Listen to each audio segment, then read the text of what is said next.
സമ്പന്നതയുടെ മടിത്തട്ടിൽ വളർന്ന് സമൂഹത്തിനു വേണ്ടി സാധാരണക്കാരനായി ജീവിച്ച് വിട പറഞ്ഞ സംശുദ്ധ രാഷ്ട്രീയത്തിനുടമയായിരുന്നു ബി സീതി തങ്ങളെന്ന് മുസ്ലിം ലീഗ് തൃശൂർ ജില്ലാ വൈസ് പ്രസിഡന്റ് ആർ.എ. അബ്ദുൾ മനാഫ്. മുസ്ലിം ലീഗ് വെങ്കിടങ്ങ് പഞ്ചായത്ത് കമ്മിറ്റി സംഘടിപ്പിച്ച ബി സീതി തങ്ങൾ അനുസ്മരണ യോഗം ഉദ്ഘാടനം ചെയ്ത് സംസാരിക്കുകയായിരുന്നു അദ്ദേഹം.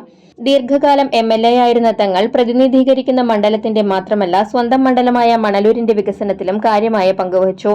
കുണ്ടഴിയൂർ ഗ്രാമപഞ്ചായത്ത് അംഗം, പൊതുമേഖലാ സ്ഥാപനമായ ഔഷധിയുടെ chairman, plantation corporation director, tourism development corporation director, Kerala fisheries advisory board member തുടങ്ങിയ പദവികളും വഹിച്ചിട്ടുള്ള അദ്ദേഹമാണ് Padoor Aleemul Islam higher secondary school സ്ഥാപിച്ചത്.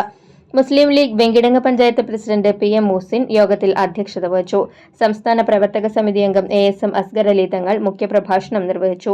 മണലൂർ മണ്ഡലം വൈസ് പ്രസിഡന്റ് ബി.വി.കെ. ഫക്രുദ്ദീൻ തങ്ങൾ, സെക്രട്ടറി വി.കെ. ഉമ്മർ ഹാജി, വെങ്കിടങ്ങ് പഞ്ചായത്ത് സെക്രട്ടറിമാരായ കെ.എച്ച്. കമറുദ്ദീൻ, എൻ.പി. യൂസഫ്, ഗ്രാമപഞ്ചായത്ത് അംഗം എ.എം. അഷ്റഫ് തങ്ങൾ, അബ്ദുൽ ഹഖ് കുട്ടോത്ത്, അബ്ദുൽ ഖാദർ വെൺമേനാട് തുടങ്ങിയവർ സംസാരിച്ചു.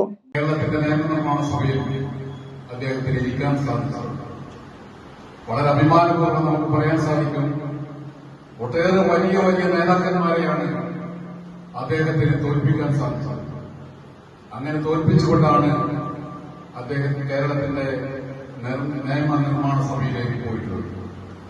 ആ നിയമനിർമ്മാണ സഭയിലേക്ക് പോയപ്പോൾ ഗുരുവായൂർ നിയോജക മണ്ഡലത്തിൽ മാത്രമല്ല, മണലൂർ നിയോജക മണ്ഡലത്തിലെ ഈ പ്രദേശത്തിൽ പോലും ഒട്ടേറെ വികസന പ്രവർത്തനങ്ങൾ നടത്താൻ ഒരു ജനപ്രതിനിധി എന്ന നിലയിൽ അദ്ദേഹത്തിന് സാധിച്ചിട്ടുണ്ട് എന്ന്